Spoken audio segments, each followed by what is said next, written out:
Alright, let's continue with the line editor here. I want to actually parse out the addresses instead of using sscanf and just getting a default 2 addresses in a command. I want to get an optional number of addresses and actually parse them out to be able to use different symbols or numbers or offsets from a given address or regex searching or what have you. So we'll do that. That sounds pretty good to me. I don't remember how many lines are in here, at least 120. But instead of doing this stuff at the bottom there, and I don't have 140, 130 maybe. Yeah, instead of doing this, the sscanf line, I'm going to have a separate function to get the next command, which, I mean, I can just put this logic into there to make main a little bit simpler. And then we can make a function, say, to parse out an address, because there can be multiple, so it can call that function multiple times for things that are separated by, say, a comma here. Or even any number of addresses, and ed usually just takes the last 2 in the list. The comma sort of separates the first address from the second. A semicolon sets the current line to the first address, so we want to handle that as well. So if you do something, well, if we have searching later for, say, the main function or what have you, and then we want to set the current address to that, and then from that point, we want to go on, say, 20 lines, and then print all of that out, we can print the first 20 lines of a function that way. But you can offset from the first address by setting it to by setting the current line to that with the semicolon. So that was something I hadn't mentioned before, but I want to kind of handle that. So main starts at what, 103? The end of this is at 102. So I'll put it in between there. Let's say after line 101 then. Still have to enter in things like this. So put a new line there. So let's say we have get command or next, I guess the next command to run. I can call it next command, that's fine. Still probably not taking in anything, but that's all right. So this will get the next command to run. So how do I want to do that? I probably want to copy this code into there and then return stuff. So I can do that. We'll just have it return true for a little stub right now. And we'll do that. So this code will have increased by 2, 3, 4 by about 5. So I should be able to get this by saying 116 to 129 up by 5, which would be 121 to 134. So we'll just print that out. So there we go. Or even 120. I'll just print one line after just in case. Okay. So we have that there. So I put this here. Okay, so 104C, because I have the change command now, I can change that. So we'll just change the to-do line to equal this stuff, basically. Still do my copy-paste there. And now the next command has this. Of course, the indentation's wrong, but that's fine. I just want to see if I can copy this stuff and have it work all right. Okay, so let's replace this with the call to the next command, or even I can replace it within here, really. So let's say we delete these. So it's 134 to 148. We'll delete that. If I still have, yeah, at least 140. Okay. So now we have this. So this line here, 135.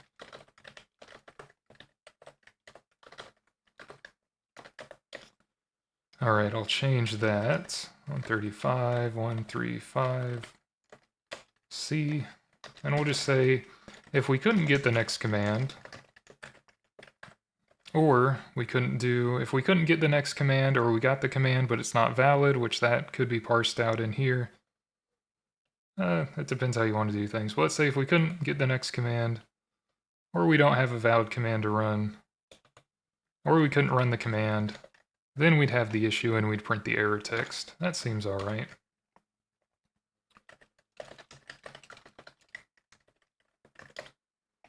So here's what our command loop looks like now. Our input loop is even simpler. This stuff I do want to abstract out into an edit or other command later, but that looks a little bit simpler. So everything is the same right now. It just calls that other command where, yeah, break and continue don't work anymore. That's fair. Because they're now in a separate function, we could just return false in these cases. Or we wouldn't really return, well, we would return only if that failed, but that's all right. Okay, so in the next command thing here, I don't need to do a break. If we couldn't get a line, then we're done.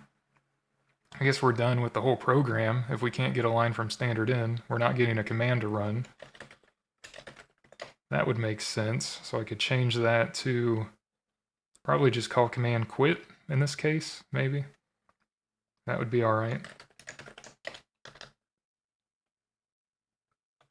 So let's say if, yeah, because we would be done. So I just call command quit.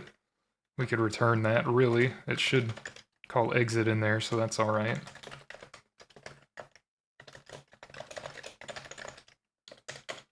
Okay, and the other things we're continuing. So that's it, yeah, 111. And instead of doing a continue here, we'd have error handling, so I would return false instead of continuing. Same for line 117.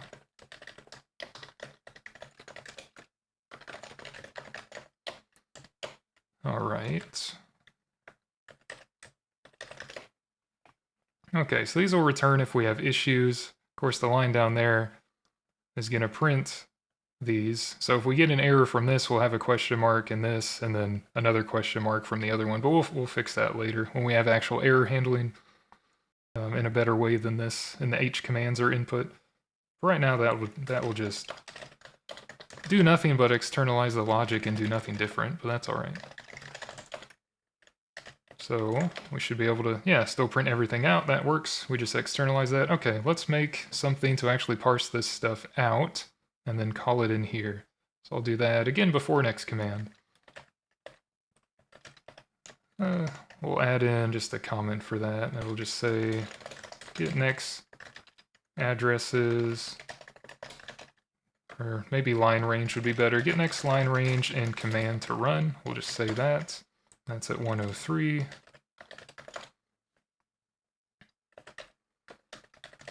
So after there, again, because this will be line 101 after there,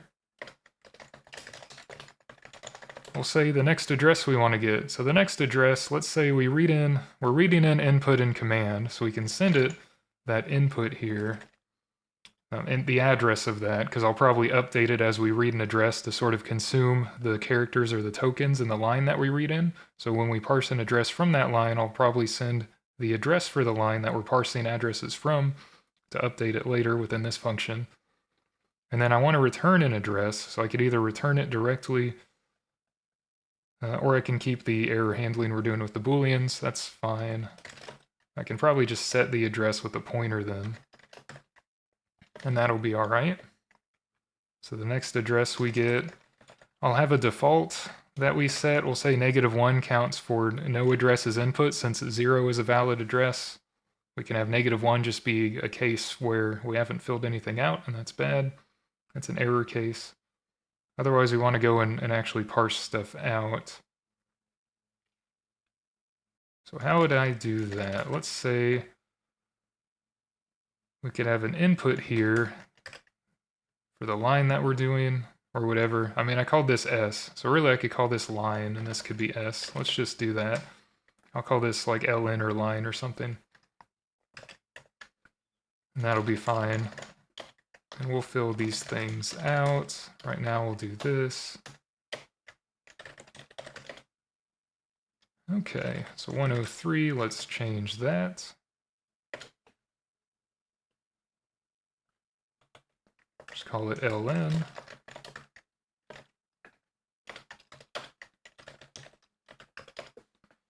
Okay, so 106 for that to-do line. So what are we going to do here? So I'm going to have a loop where we keep reading characters from this line, from this S variable. Keep reading out characters and try to parse addresses, but I'm going to keep reading that stuff in a loop, so I could do a while true or a for loop. But some cases for the address, some, let's say, components of an address, like the $sign or the dot or a number here, are only valid if they're sort of the first component in the address. So if I have something like a $sign, usually ed allows offsetting from that for an address, like the 10 lines below the end of the buffer, for example, $-10. And then $+10 would lead to an error because that's outside of the range. But it offsets from the $sign. It doesn't start like 10 plus $sign. So for some components, like the $sign, that's only valid as the first thing found. And I learned this kind of by looking at OpenBSD's source for id, but in this case, I'm going to have something like a variable here, we'll say first, which is kind of how OpenBSD does it, but we'll set the first time through the loop, and then we'll just make that false for any additional times through the loop that we iterate for. And then we can check if the first thing found is sort of valid in that case or not. We can parse out the elements of the line to get an address. These can be whitespace delimited, so we can use isblank effectively, which should check for blanks or tabs. I think that was added in C99.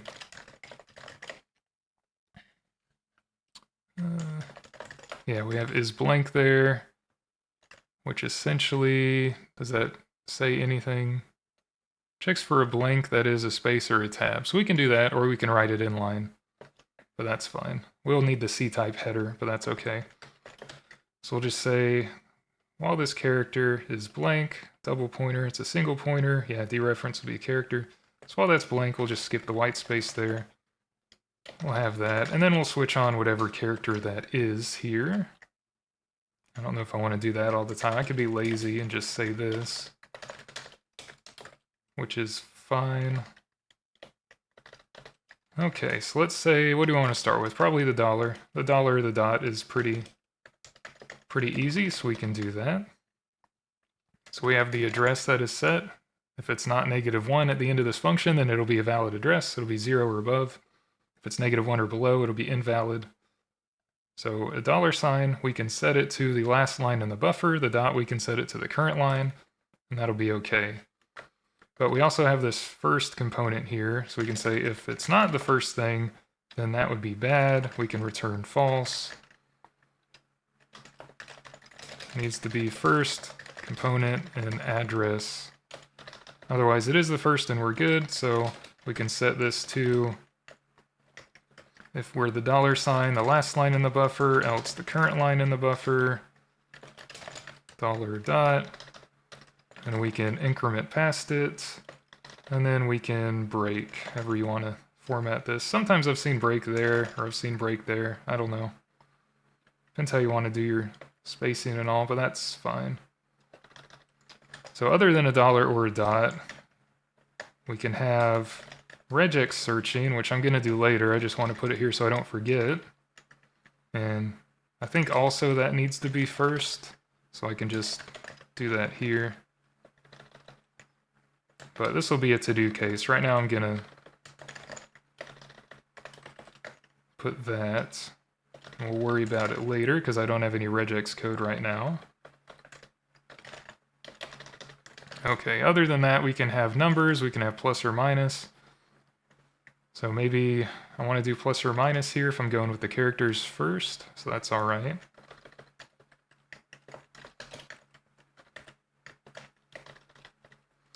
Okay, so plus or minus will add on, depending if we have an offset or not, and depending if there's multiple or not, but each plus should add 1 to the address. If it's used as, if you already have an address and you're offsetting from that address, if you just have a plus without a number, then it'll just add 1. If you have a minus without a number, it'll subtract 1. If you have multiple in a row, it'll add that many. Minuses in a row will subtract that many, so -4. Otherwise, we're offsetting from a previous address, so we'd have address plus equal 1 if it's just a plus, or if it's plus 10, then it would add 10, for example. So we need to handle that kind of thing here. So I can write it out. I can simplify it, probably, because I'll have duplicated code here, but that's fine. So if it's the first time through, we can just set the address equal to that.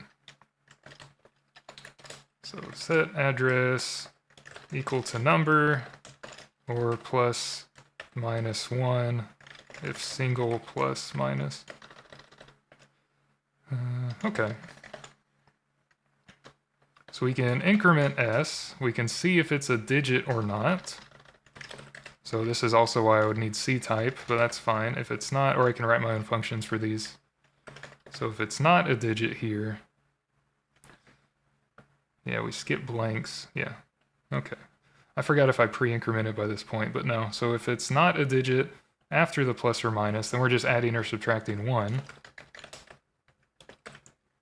So we can say if, so this is C. Okay, yeah, C is equal to that. So if it's this, address equals 1, else it would be minus. Actually, that I don't know. If we just put a minus, would it not just be... I think we have to offset from the current line here. Yeah, that's what we have to do. Okay, this comment is wrong, I believe. So let me stop. Okay, yeah, I have these wrong. I think I have to offset from the current line, which doesn't say, but the current line plus 1, and minus is the previous line, equivalent to minus 1. So previous and current are offset from the current line, basically, which I forgot about. So let me put that in. That's okay. Let's do that from... I'll do it before here. Actually, yeah, because this will be valid in all cases, whether it's first or not. Okay, 1, 2, 3. And we'll do address equals the current line. So, or the previous one if it's not the first. If it is the first time through, address is the current line. So I'll say else will offset from current line address. It's 110. Okay, so I'm gonna get rid of that, but that's fine. Well, actually this doesn't really matter here.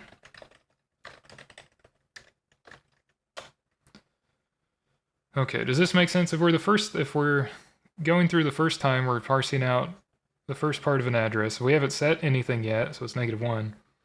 And then if we're offsetting, then we need to offset from somewhere, and that's the current line. Else we'd already have an address from something, and we're offsetting from there. So we only need to really set it if it's the first time through. I think I might have this logic wrong, but that's all right. I got rid of this, so these two don't really matter here.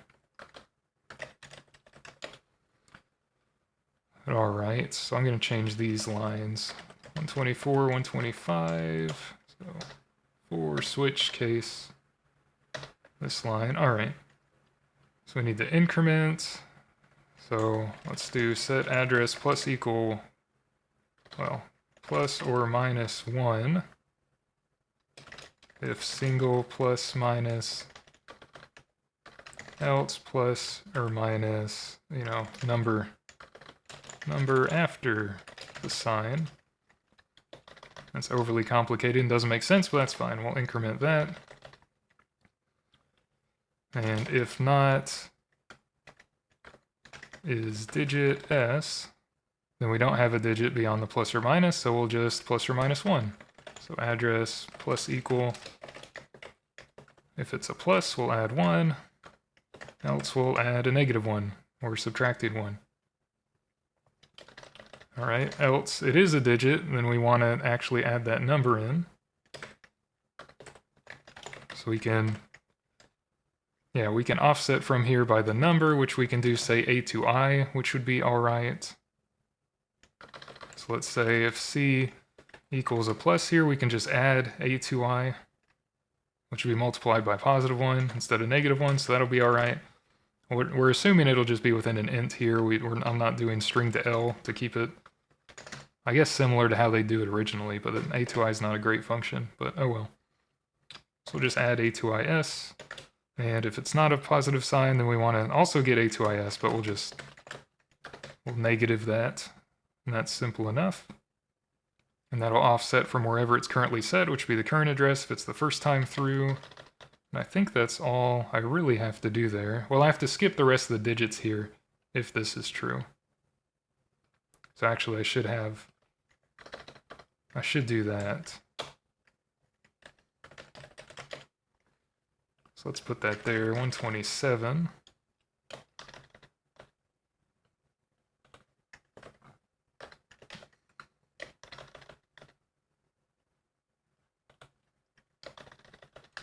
We'll say while is digit, S++. There we go. So we'll just eat all the digits there so that the next time we go through this loop, for example, it won't still be part of this address parsing. It'll go on to the next component, or it'll end because there's nothing else and we'll return. That'll probably be all right.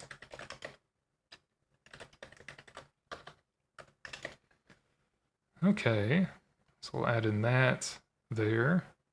Okay, so we set it if we haven't set anything yet, because we need to offset from there, or we offset from whatever address we currently have if it's not the first time through. If it's a full number, plus or minus 10, 20, whatever, then we'll add the positive or negative version. If we have a minus sign, we'll skip the digits. Else we don't have any digits, we'll just add or minus 1 from wherever it's currently at. And this has already been incremented, so we don't have to do that again. But this one we do. Okay. That seems reasonable. So else, if we don't have these characters right now, I'm just going to check if we have a number past this point. So that'd be after 131. For switch case. So we just check 0 through 9. Now if I am using GCC, but if C2Y was actually standardized and available everywhere, then I'd feel more comfortable using case ranges or GNU extensions if you don't have the pedantic flag when compiling. There's case ranges, and this would automatically do case 0 through case 9. But I'm using C23 and not that, so I have to still lay them out like a caveman here. But that's alright. Let's say 5 on each, 0 through 4, then 5, 6, 7, 8, 9. That sounds alright, so they're lined up a little better. Implicit fall through, that's always fun. In a select few cases, ha, pun intended. But this is just the number. Either sets address to this number or offset from current address, depending on the first time through. So the address will be the number or it will be added to it. So if it's a digit, which it is from C, then we need to know if the first time through. So if it's the first time through, then we'll just set the address to the number, which S has not been incremented, so we can just do that. All right. Else it's not the first time through, then we need to offset from the current address. So I could just do a thing here. We'll do plus equal first, then we'll set it equal to the number. Actually, no, I'll just do it the other way. I was trying to think if I could do equal or plus equal, but no, it'll be all right. I can just do this. And I'll have to increment S regardless. But yeah, I'll just do that after this point. So else we'll plus equal it.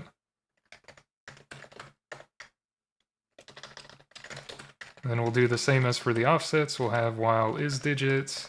We'll just increment. And then we'll break. And that'll be okay. So this is the same thing as a plus or minus. You could probably combine these maybe with better logic. It depends. This is just the case where it doesn't have an initial sign. So we're always offsetting by a positive amount.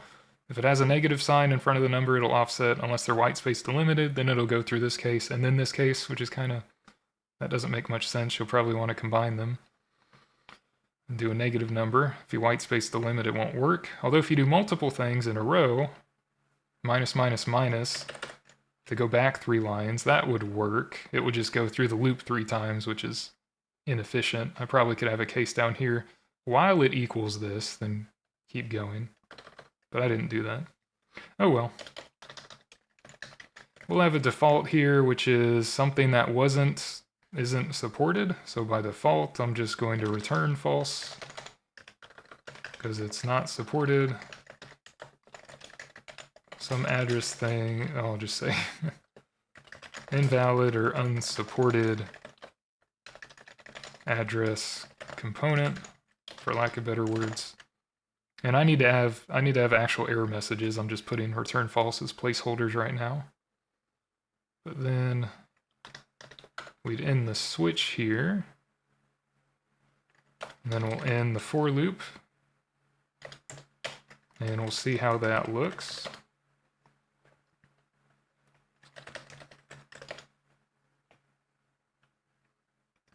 So we got these cases, got these, got these, got these, got a default. Okay.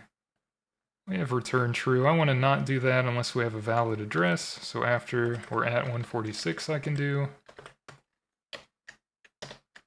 We can say if the address is, if it's less than 0, well, if it's -1, we didn't put in anything, so that's okay. We'll just count that as not being filled out in whatever function calls this. If it's less than -1, I know it's invalid.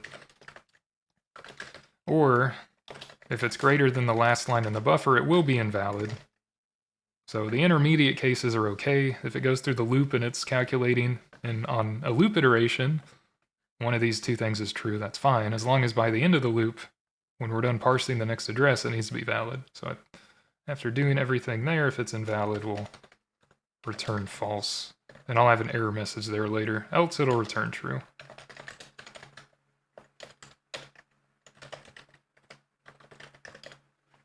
Which I don't need 2 of those, so I'll delete 1, but okay. And assuming that logic's correct, we'll be alright. I do need to handle regex later, but that's okay. Okay, so 151, let's say to 170. And the next command line here, so I need to parse an address from this line. I got a line, so that's okay. So let's say after 155, after we get the next line here, let's say we're going to reset our stuff for the addresses. So let's say A1 is A2 is A3, that's going to be 0. So reset addresses, because this we're getting a new command and address line here. And then command is going to be null. Reset command. So we'll try to get the first command here. So we couldn't get, I called it next address, right? Yeah. If we couldn't get the next address from, oh, I didn't update. Okay. I got another thing I forgot. I need to update the line within here. I always forget something. But that's all right. Let's assume we call it and it's correct right now for the first address. If we couldn't get that, we had an error, we returned false, for example, then that's not valid. There's other cases in here I'm not handling, like the tick mark, the asterisk, sort of marking a line. There might be 1 or 2 other things I'm not doing, but I gotta remember those. Okay, so we couldn't get an address here, that would be bad. We can just return false there. Else I'll have a to-do because I need to do other stuff here. Okay, so within the next address, this would be returning false. Else, before we return true, I need to actually set the initial line pointer to its updated value, otherwise we'd be reading the same things every time and have like an infinite loop later, or something else would happen. So I set *s equal to *ln. So then at the end I need to set *ln equal to s, yeah. So we'll say update line to skip, let's say consumed characters. That seems reasonable. So now we update the line before we head back at the value within here. So that within our command, this line variable, I guess I don't want to do this because this is a fixed size buffer. So actually I don't want to do that, and I called this s anyway, so I need a new variable before here, but that's okay. Let's put that after 158. So let's put it after before here where I'm resetting everything. Let's say we actually have a pointer and that equals line. Okay. Command line to parse into addresses, etc. That sounds a little bit better. And then I can actually pass the address and it would be updated from this function because I passed its pointer. So we get a first possible address, whether it's valid or not. So we can set things according to that. For all of these commands, we can have, let's say, an optional number of addresses, 0, 1, or 2. And if we don't fill in any addresses, some commands have defaults that they use instead for A1 and A2. We can enter in up to 3 addresses, depending on the command, depending on what's needed. We'll have parameters after the command, but we can have an optional number. So in the command functions, if I want to handle an optional number of commands, I need to know how many were entered in within those functions. And since right now I'm using a bunch of global variables. Let me save right now too. Since I'm using a bunch of global variables, I need other ways to carry state, which this isn't great, but that's all right. But I'm going to have a thing to do that. So I'm just going to add before this line here, it's 7.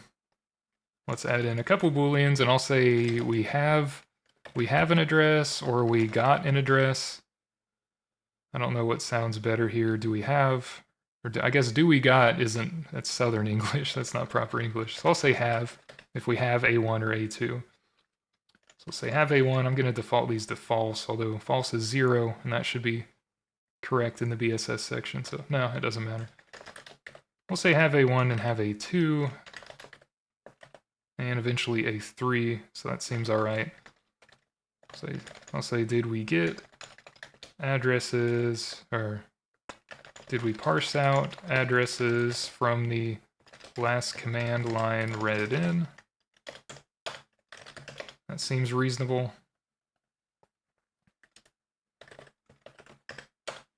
Okay, so we'll have those things, and I'll put them, I guess, after this point, just to make sure. Have A1 equals have A2 equals have A3. I'm going to set those all to false, just to reset them. So that would have added a line. Okay, so after this point, we can check if we got the first address, which is my whole point in doing that.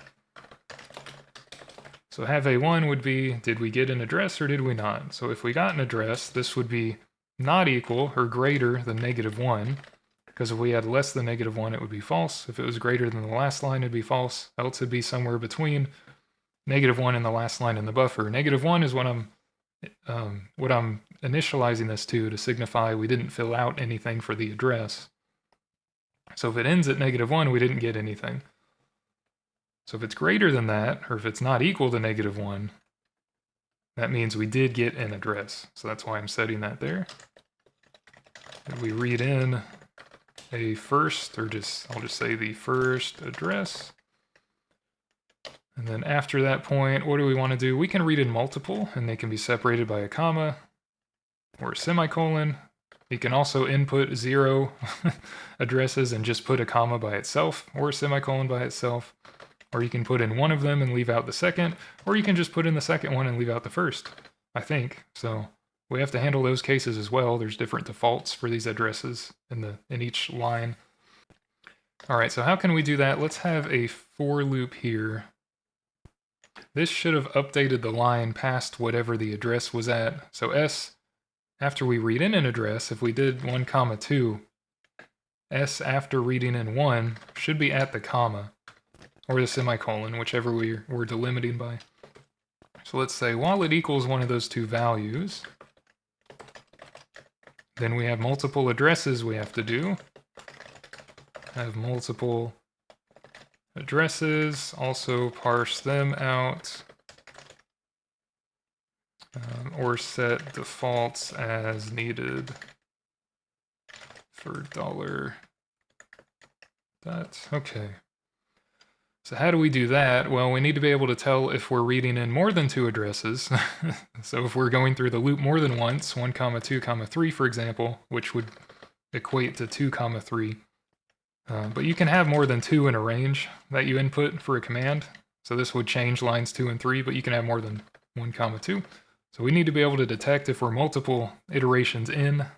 So how would I do that? If I already have 2 addresses, then I know I've been through at least this range, would be one way to tell. Because if we're here, we already have 2 addresses, we're getting a third. So we can do that, and that would be if we already have a second address and we have some logic like this to parse it out within this loop. So, okay, if we already have a second address, then we've been through the loop at least once, we have at least 2 addresses. So address 1 in this case needs to be equal to the previous address 2, is how this usually works. So if we have 1, 2, 3, we set address 1 to 1, address 2 to 2, then we go through this loop again. We essentially were on comma 3 at this point. Address 2 would be set to 2, and that's set as the first address in this new range. We'll then get a 3 for the new address 2, but the new address 1 would be 2. So 1 comma 2 comma 3 turns into 2 comma 3. We do that by setting the new first address to the previous second. Okay, else we need to get a second address by default, I think, or we need to set things depending on if we have one of these or not. So let's say if s is a comma,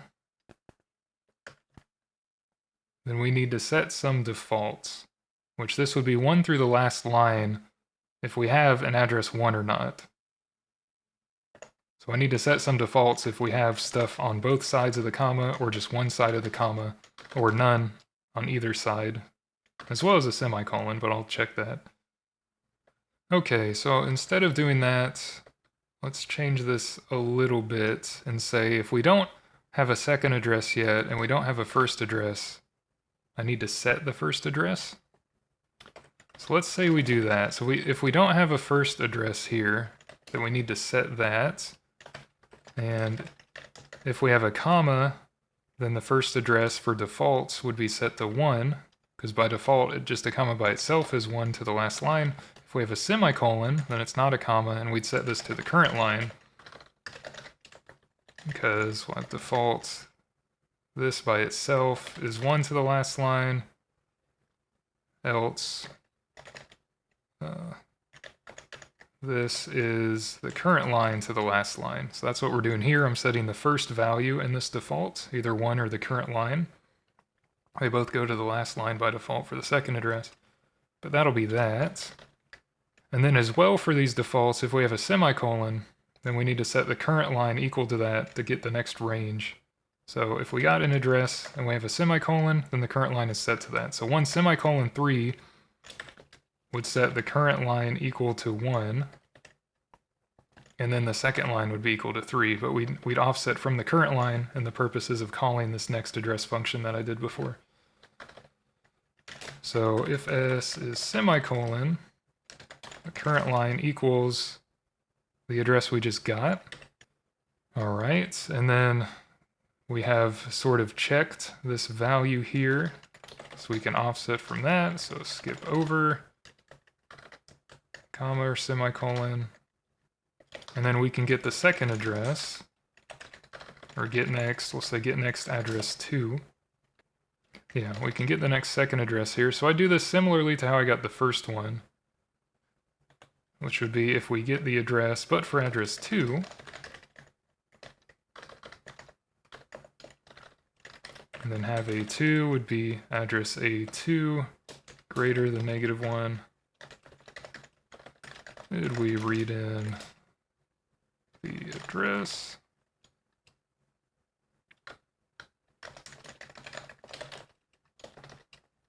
Okay, then after that point, we can say if we didn't get an address 2, if we don't have A2, what I can do at this point is set that equal according to like the defaults that I did for the first one. So if we have something like 1 comma but no second address, then that would be equal to 1 comma $. The second address defaults to $. Okay, so I looked up, because I've been kind of unsure of myself right now, so for the POSIX page on ed, for the addresses in their section, they have a handy little sort of table here, so this kind of specifies better what I'm trying to say. If there's nothing, it's 1 to the $sign, 1 to the last line. If there's only the second address, it's 1 to that address. If there's only the first address, we actually double them. So the second address is set to the first one if we have the first one. Else, if we don't have a second address, then it's set to the last line in these cases. If we only have the second address, it's set to line 1 to that, or the dot to that. So the first address is set to 1 or the dot if we don't have it. The second address is set to the first one if we have it, as well as the current line being set to this with a semicolon. Else it's always set to the last line. Okay. Rules. So if we don't have the second address, but we do have the first one, then it's set to the first one. Else we set it to the last line. That's reasonable. And then we've gone through this loop at least once. We have both addresses, so by default I'm setting it to where we do have both addresses. Got both addresses now. Okay, but that would end the while loop, and then afterwards, if we didn't get an address 2, if we only had one address, like for the, let's say we do 1A to add after line 1, so add starting at line 2, we don't have a second address, but we don't have any of the limiters, so I have to handle that case as well. So we don't have any second address after this loop, then I'm just setting it equal to the first address. Use first address by default. Or I could leave it blank. How do I want to do this? So for a lot of commands, we'll have stuff like dot comma dot as the defaults. Like for the change command, we'll have, we're just changing the current line through the current line. So I want to handle that, and this handles that. But I could also check within this command if we have these booleans set or not to determine how much stuff was actually gotten. So I'm trying to think, how do I want to handle that? Because we could have a case where we call change and we only got the first address, and we duplicate it, but I guess that wouldn't matter, because we're only checking if we're not necessarily checking if we got a second, because I'm just setting if I got a default. So actually, yeah, this will work. I don't have to have a2 true here. I could, but I think it's superfluous. So default the first address if needed, e.g. for commands, command default lines. Okay, fairly descriptive, but not really at the same time. Okay, so this is what the next command looks like now, with bad indentation and all. So we get the next line, print the prompt first, actually, get the next line of input, parse it for 0, 1, or 2 addresses, set defaults if we have address separators, as well as parsing out the second address and then setting that to the new first address through the loop, setting defaults there, and then, okay. After that, so I don't need to do this. Don't need this code anymore, so 179 through 183, we can delete, right? Yeah. We could validate this more, although the last line validation is within the next address function, as well as this. So actually, I don't need that anymore either. Probably don't need that anymore either. So let's just say, yeah, 179 to 184. Okay, so that's a little more succinct for that function. So at the end of this, I should parse out whether I need a third address or not. There's not many commands that do that. M and T do, and those might be the only ones, so we could have special cases for that later. So let's do that there, but I need to get the command to run after this point. So I can actually do that instead of doing it in main.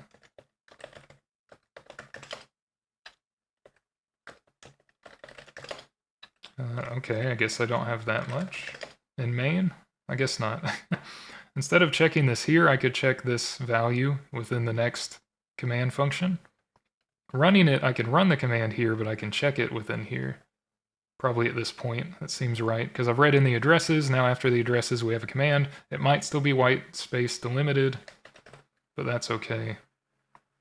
Well, it probably won't be, because next address does the white space delimitation. If I remember right, 102 to 200 will do that. Right, yeah, so this will skip.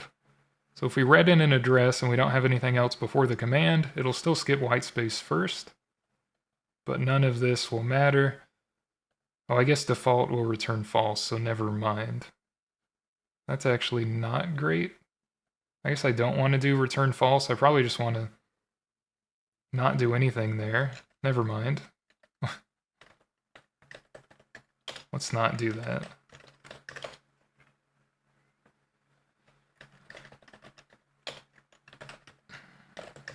Okay, so my reasoning for that was if I had a white space here, well, I skipped white space, but after that, if I just had a character for the command, I don't want to return false from that because it would be valid.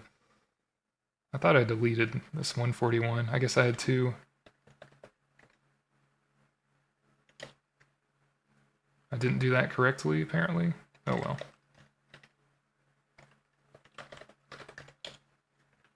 I didn't enter it incorrectly. Okay. Yeah. So we still want to get the command. I'll do that at this point. A little scatterbrain, sorry about that. Say do that at line 173, add a new one. So we'll get the command here. So get command. And then that would be our command value. That would be whatever is at S after skipping that previous whitespace for the address. And then I can check if this is true or not.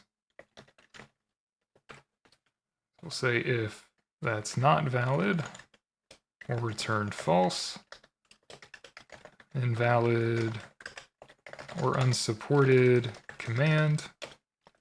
Else we got it, and we want to get probably the command parameters if we want to do that. So again, while is blank at S, we'll just keep skipping that. And then command parms would be just a string where S is, because command parms can be something like a file name, it could be a third address, could be something else. And assuming that's all good, we can return true. So actually, oh, that isn't correct. Okay, 148 maybe. There we go.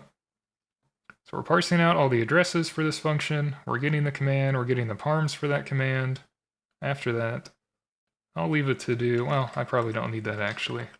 Because we'll just handle getting stuff like the address 3 or the file name. We'll just parse out command parms for that. If we have a third address, like in the copy command, 12m3, then I'll just, command parms will be pointing to 3 at this point. So I'll just do like a2i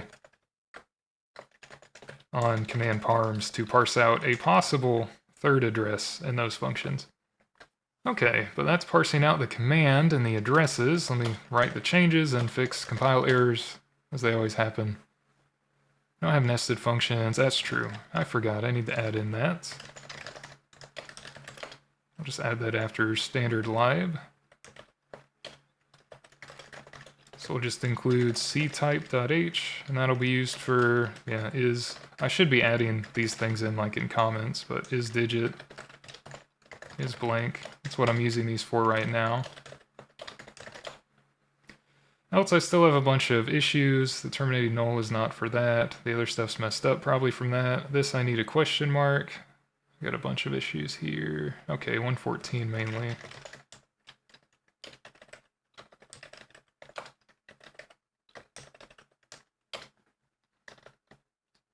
So let's do that. This is a ternary. When you do a ternary, you actually need the ternary operator. That's usually how it works. You need an operator to run the operation. Same thing for that, 128. I guess I don't write these things enough to remember to do them. I knew what I was saying, just wasn't saying the correct thing. And at 130, at least I'm consistent. Consistently wrong, but consistent nonetheless. So at least there's that.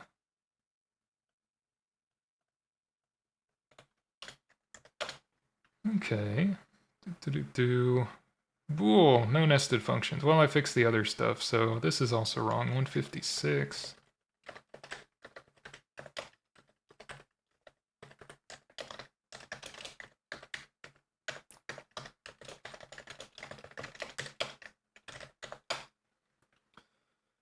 Okay, and then expected expression, but that was after this point, which failed. This one does need it. 163. It's going to be a longer video, which is good or bad depending on your preference and my monotone voice. All right, then what else do we have for issues? This will be fixed from the previous ones, probably. Normally non-static, that's true. Declaration of end of input. Hopefully that stuff's all right. Okay, so no nested function. So I got something wrong before 149. Still.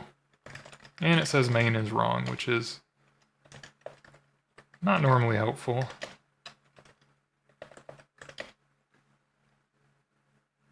So I don't need to do this here anymore, actually. So I'll try to fix that as well. So 195.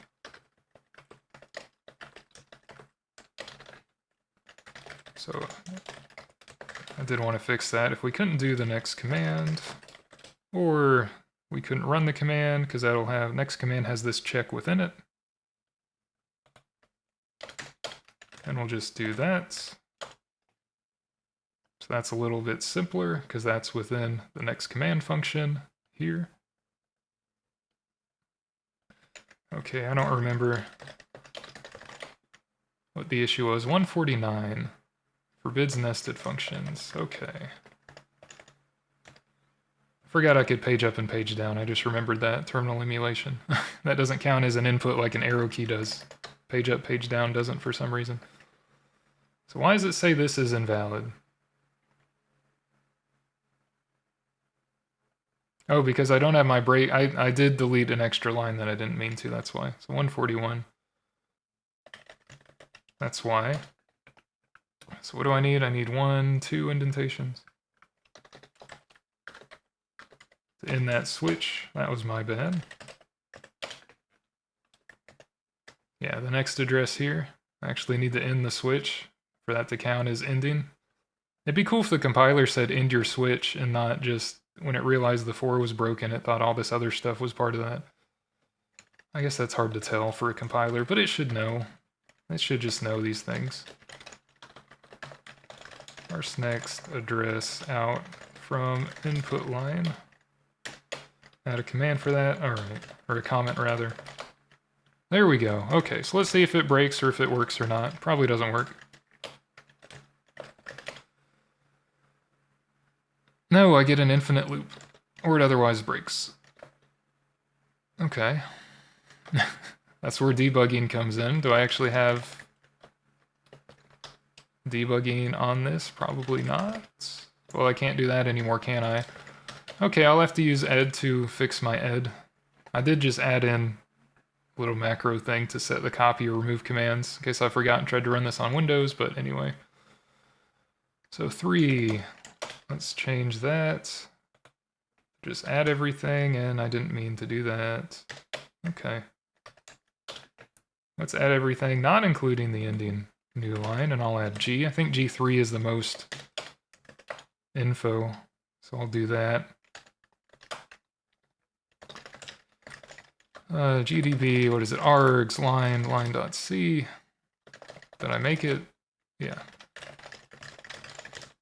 Glorious debugging, we'll do that. Get the TUI enable. I don't have source actually. It says we don't have anything there. I actually have to make it with the debug info first. Forgot about that. Now we should actually have stuff. That's good. Is it start? Start makes a breakpoint at main? Yeah, okay. So we can check for that. Can print it out. 205 is the number of lines, that's correct. So I did next, and that, okay, prints out the next thing to run. And then we get nothing. Okay. Start from the beginning? No, let's do a break. That next command, and then we'll run. So it prints the prompt, we get a line from standard in.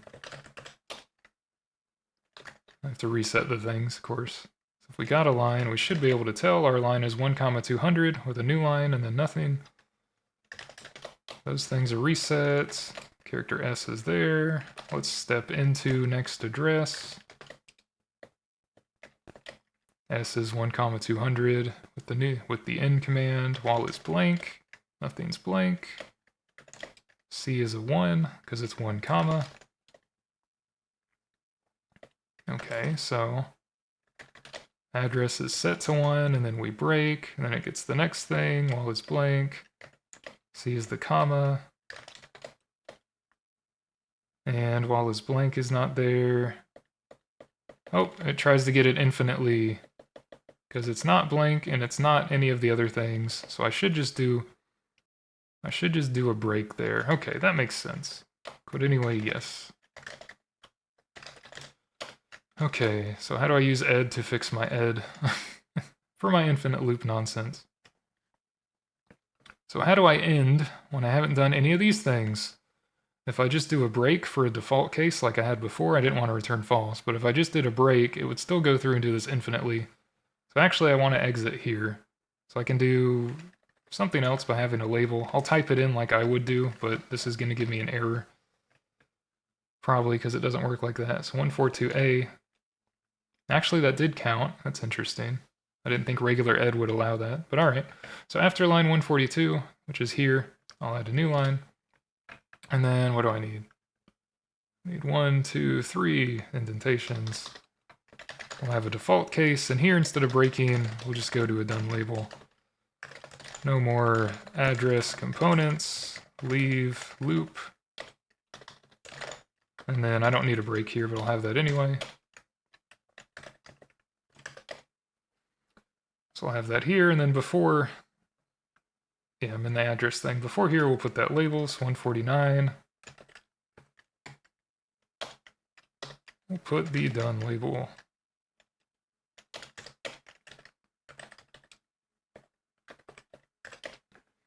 Okay, so let's say 101 to 160. I just want context here.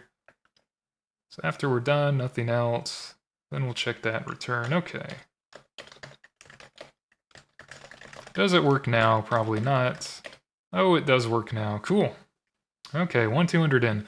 So do I have defaults working for the comma and the semicolons? If I just do comma and in, it should print 1 through the last line. And it does. Okay. If I do semicolon, well actually, since we're getting the current line, I should be able to check what the current line is equal to, which I don't have anything just for replaying the new line or the null command, so that's not going to work. But if I do like 1p, the current line should be set to 1. If I do 10, and you see I only have one address for that too.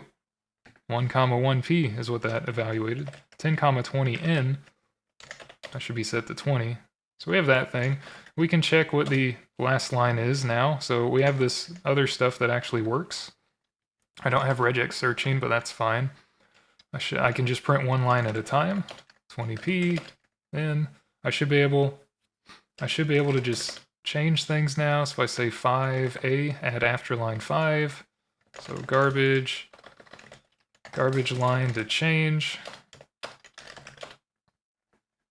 which is going to be, yeah, starting at line 6. So if I just do, let's say 6p, and then I change that, I haven't put in anything, so we should have a1 and a2 equal to a1, which by default will just be the current line. I think. Does this work with 0 addresses? I don't think it works with 0 addresses, actually. If I do C here, what is that going to do? Test. Yeah, I don't know what that was equal to.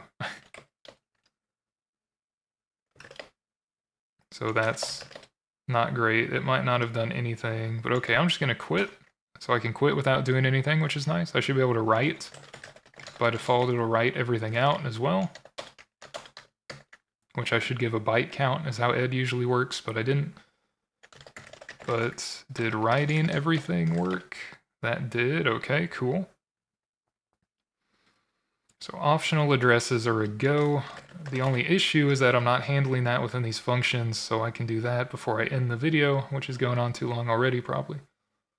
So, okay, so for these commands, if we don't have any addresses, if we just give an A command, it needs to offset from the current, whatever the default is, address for that. And that's why I put these comments there, you know, between videos before. So I need to default to that. So I'll do that within the append command before line 21. So let's say 20A. I will have a first address there. Let's say 20 to 50 just to have it on screen. So 20A. If we don't have a first address here, and I'll have to handle this in the other commands as well, then we can do stuff like setting the second and the first address. In this case, we'll just set them both to the current line. And then if I call other commands, I would want to set it, I don't know if I'll call other commands after, but we'll just set it equal to there. That's fine. I could be I mean, this could all be one expression with the comma operator, or I can do it like this. I guess this looks better. People are more used to that. So yeah, we'll just set the current lines and then have a1 true. That way, if I do nothing, it'll assume the current line, in this case 21. If I do A, it should use that as the current line. So, okay. I need to do the same thing for basically the other commands. Insert calls append, so that's fine. Delete, I need to check. Delete is also the current line, so that's after 41. And then this works now with just the single command, just, yeah, if it doesn't have any. I'll do that there for the delete command as well. Okay. And change uses delete, which will set these to the current line, and then it calls insert, which will subtract it from the previous or new current line value after deletion. But yeah, and this will say it does have one, so that means change should work as normal. Okay, printing, I need to do that for that as well, so that's after 58. Let's copy that. And then for the second one, 65, which will be added by 1, so 66. I'll just print those again. Yeah, 66A. Okay, quit doesn't matter because quit's ending. Other than that, I guess it would be write. Yeah, the other command doesn't matter, so it would be write. Which takes 1 to the last line. Otherwise, we'll actually, yeah, I'll actually change this now to do what it was supposed to do. If we don't have any addresses, then we wouldn't have the first one. So for command write, A1 would equal 1, A2 would equal the last line, and we'll say have A1 is true. That'll work. And then this I will change. Let's say 87. So it'll be for int I equals A1, I less than equal to A2, A1 to A2 inclusive. Will actually do what it's supposed to be. Of course, the default will be there. So that'll be good. So 86 I can remove. Okay. So I also want to write out the byte count that was read or written from these commands. I need a command write, but that's how this usually works as well. So I can add that in quick, actually, because I'm already here. So I'll do that before 86 or after 85. Let's say we have an int or a byte. Well, it usually uses int. Assuming we're not reading and writing 2 gig files right now, I guess. Can make it a long or size t. Size t is probably fine. So we'll say bytes written. And then I'll change this. We'll make a little loop here. We'll write this out. fputS doesn't return the bytes written, does it? It just returns a non-negative. Yeah, what it should do is work like fwrite and return the bytes written out or something, but it doesn't do that. So that's okay. Bytes written will just add the string length of lines because that's what we did. I want to add a sized string type anyway, which would make this a little easier without calling string length. But that'll be all right. So then we'll close it, and then I'll do this after closing. We'll say, well, if we're not scripting, which is going to be the -s command line flag, is how ed works. But I don't have that in right now. So we'll just say to-do check future -s command line flag. But that's okay. We'll just print out %dn is what usually does, so it prints it out as an int. So maybe I could have made it an int instead of size t, but I think string length returns size t, so not worry too much about this stuff. But, okay. You should also read in the number of bytes initially read in, so I should do that here before I make a command read and edit. So I'll do that as well, so that's after 204.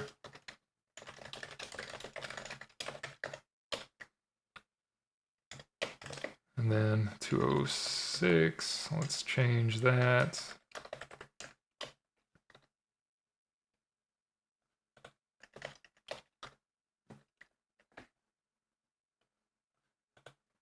We'll set the code, and then bytes red will be plus equal string length, in this case line. Right, so there we go. And then I'll print out bytes red after 210.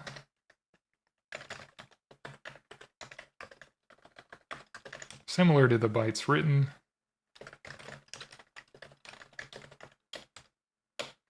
Okay. I can do that, or comma W will do the same thing. Cool. So we should be good to go now. If I just do W, it should print the number of bytes, 6744, which is true, or I can do that, 6744, so that seems correct. Cool. I think we have decent beginner address parsing. We print the byte. Sorry, does it print when I actually read it in? I didn't check that because I'm dumb. Yeah, 6744. Okay. Okay, so we have address parsing for 0, 1, or 2 addresses, including separators. This was a bit of a longer one, but that's all right. And we got a basic function working for this stuff. We also need a case for, I think the only other thing is the apostrophe, the single quote, and a lowercase number. If I do tick A, is that how that works? I don't remember. It's regex, which I'll do in the future. OpenBSD, tell me. Yes. That is an address symbol. We mark it with a K command. This will be in the future. It'll mark the line, so you have like a mark and recall feature, or that's in Morrowind. You have a line that you can mark with a lowercase letter, so potentially 26 marks that you can use as addresses later if you want to mark where a function is or a certain line or range.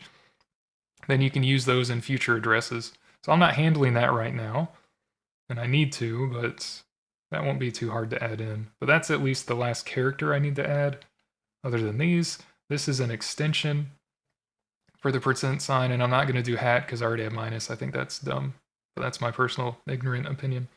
But regex I need to add, and yeah, just the apostrophe. I want to say asterisk, I want to say tick mark, or prime, but those are different. So anyway, where would that be? Let's put that after this. So after 144, I'll add in another line. I didn't remember. So 1, 2, 3 for the case. 1, 2, 3. We'll add in case.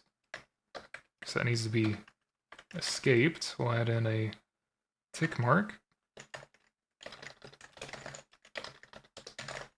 And just the to-do for that.